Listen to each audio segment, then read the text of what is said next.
Hello guys, welcome to another episode of POA with Dot.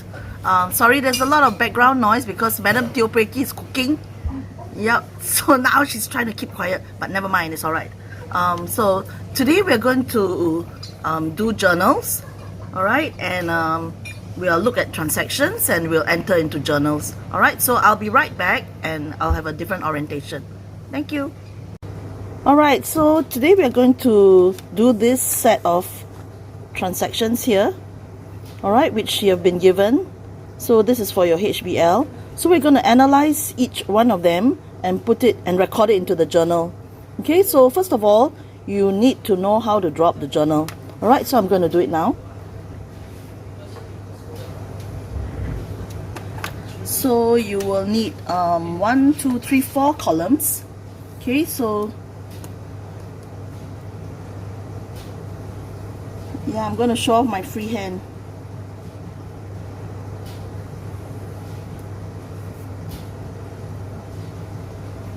Of course, you will use ruled paper, but I'm going to do on this paper, on plain paper, so that you don't get confused by all the lines.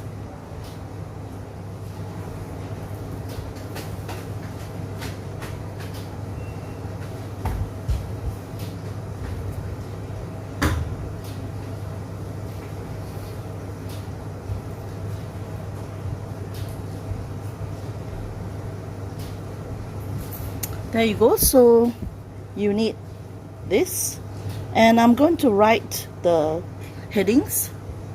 So this will be the date, particulars,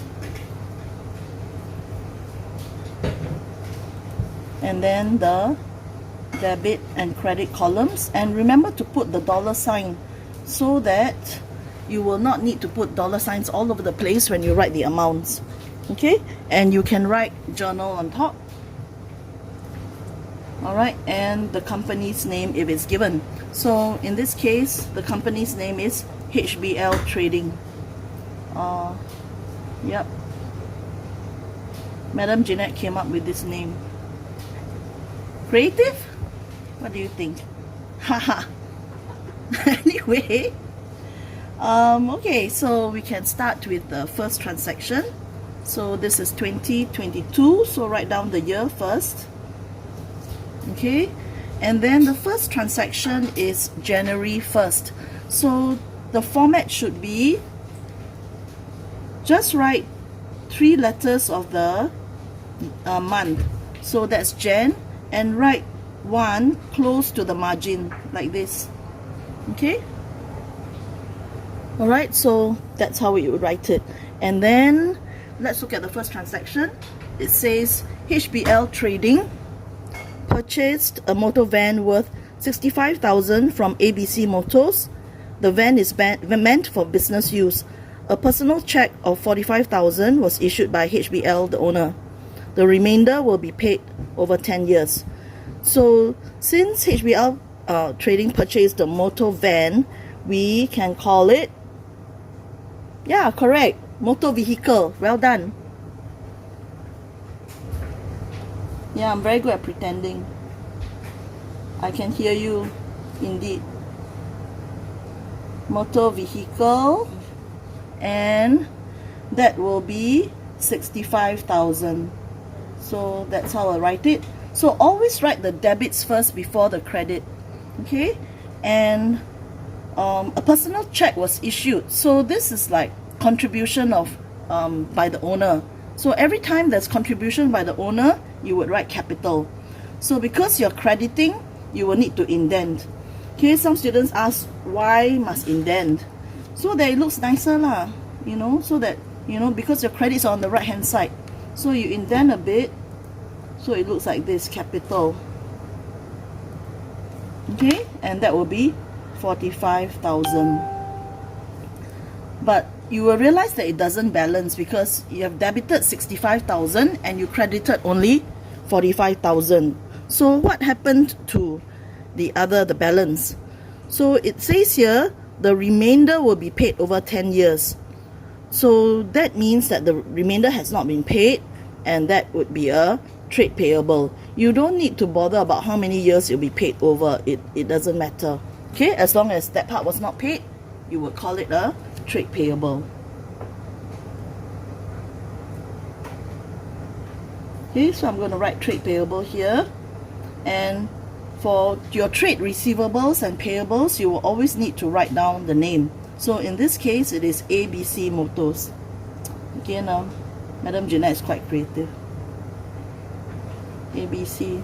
I don't know whether you all know, last time when I was young, we always say ABC Kiam Chai Cha Roti, but nobody says that anymore.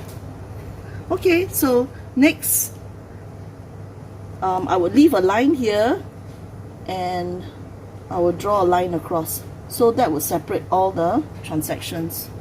Okay, then I will go on to 4.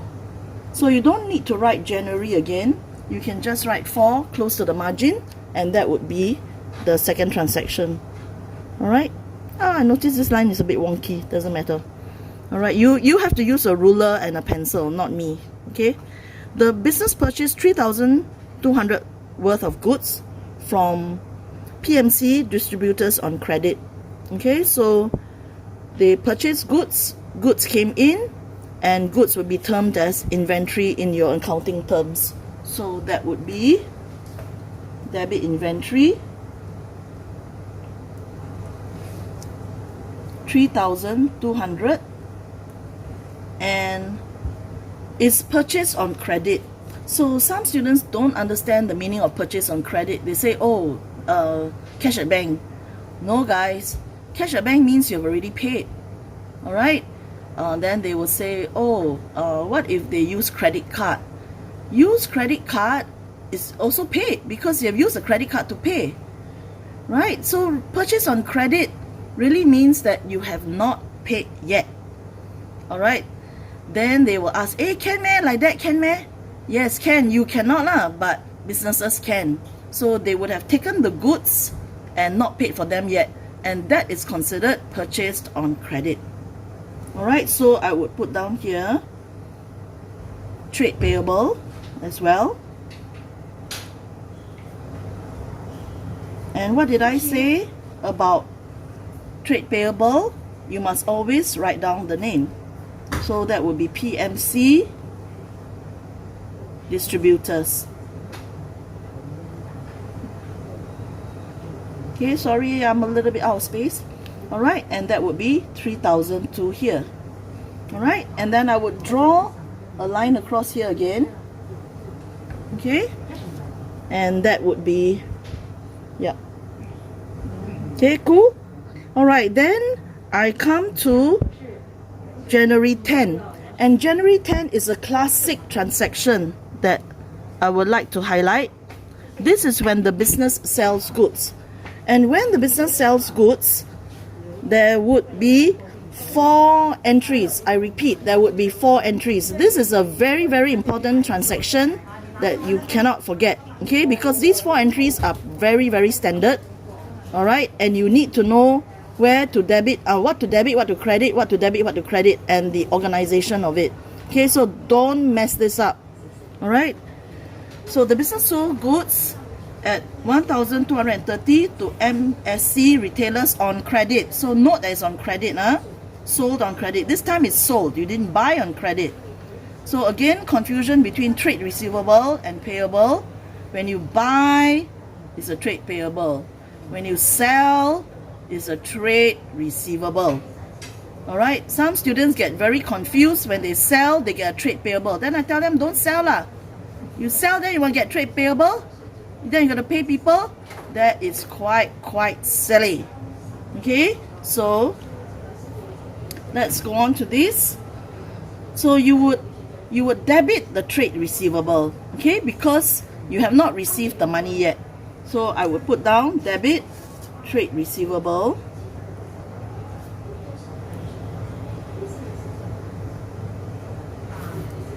MSC retailers,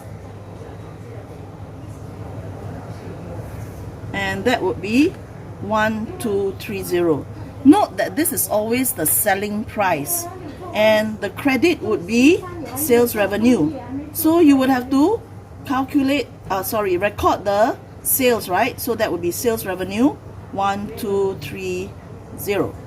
Okay, so besides recording the selling price, you would also have to record the cost price, and this double entry would be debit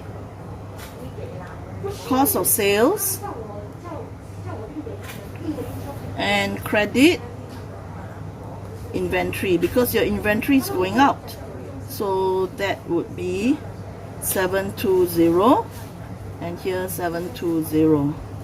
Okay, from this part here, you can actually see how much is the gross profit already from just this transaction alone. It's your sales revenue minus your cost of sales. Okay, so these are some couple of things to note. So please note that the pairs, trade receivable must match with sales revenue. Oh, sorry, I put down sales revenues. Okay, and your cost of sales must match with inventory. This is a couple and this is a couple. You cannot split them up. Alright? Some of you like to call them an item, you know, but I don't know whether you use that anymore. So I'm going to draw a line across here. Okay, question. What if you didn't sell on credit and you actually collected the money? How would this change? Yes, correct. Some of you are correct. Okay, so down here would be cash at bank. Everything else stays the same. Or it could be cash in hand if you collected the money and put it in the office safe. Okay, now let's go on to January 15. Alright, on January 15, the business returned damaged goods to PMC distributors. Alright, so let's see what happened. January 4th, you bought, and now you're returning the damaged goods. That's $350. You didn't return everything, you only returned $350 worth to PMC. So what would you do? Yes, very easy. You would just reverse these two, because the inventory is going out and you would need to reduce the amount you need to pay the trade payable. You don't owe that much anymore because you returned some goods. So I would debit trade payable. Am I going too fast, guys? Are you okay? I think you should be. Anyway, you can pause the video, you know, and if it's too heavy going for you, you can come back to it. Okay, but actually quite simple here. You just reverse. So 350 here and 350 here. Alright, you debit trade payable, credit inventory. So remember here, when you buy on credit, you debit inventory, credit trade payable. When you return the goods, it's debit trade payable, credit inventory. Okay, and again, line across. Alright, we're halfway through. If you have been keeping up, well done. If you took a break, that's fine too. Okay, now we look at the next part. January 18, the business issued a check to pay the full amount owed to PMC. Oh, what do I need to do? So business issued a check to pay to TMC. Pay the amount owed to PMC, sorry. So PMC here, and alright, so I returned some goods, so I would need to calculate, right, how much I actually owe PMC. So I'm going to take my calculator here, 3200, and I return some goods minus 350, and it's 2850. Alright, so the amount that I would need to pay the trade payable would be 2850. So is that the full amount? Oh no, that's not the full amount. You know why? because there was an amount owing already in the beginning, 740. Alright, so I need to add this to 740. Alright, and that's 3590. You get it? So let me repeat now. So there was already an amount that I owed to PMC distributors in the beginning, which is 740. And then now there were other transactions and then return of goods as well. So the amount would be 3590. Okay, so some calculation needed there. Alright, then this would be debit the trade payable.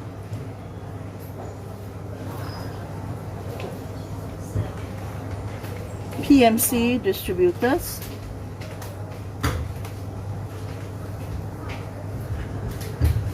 $3,590, and because they issued a check to pay the full amount, that would be cash at bank. 3590. Okay, and then we are 3 transactions to the end. If you've been keeping up, well done. Line across.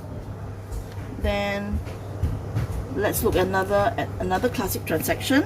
So MSC Retailers, which is what we sold, which is the retailer that we sold to on January 10, they also decided to return goods, and the goods had a selling price of 230 and the cost price of the goods sold was 120. So similar with the trade payable that was returned, that we returned the goods to, the trade receivable returns goods, you would also reverse all these entries on January 10.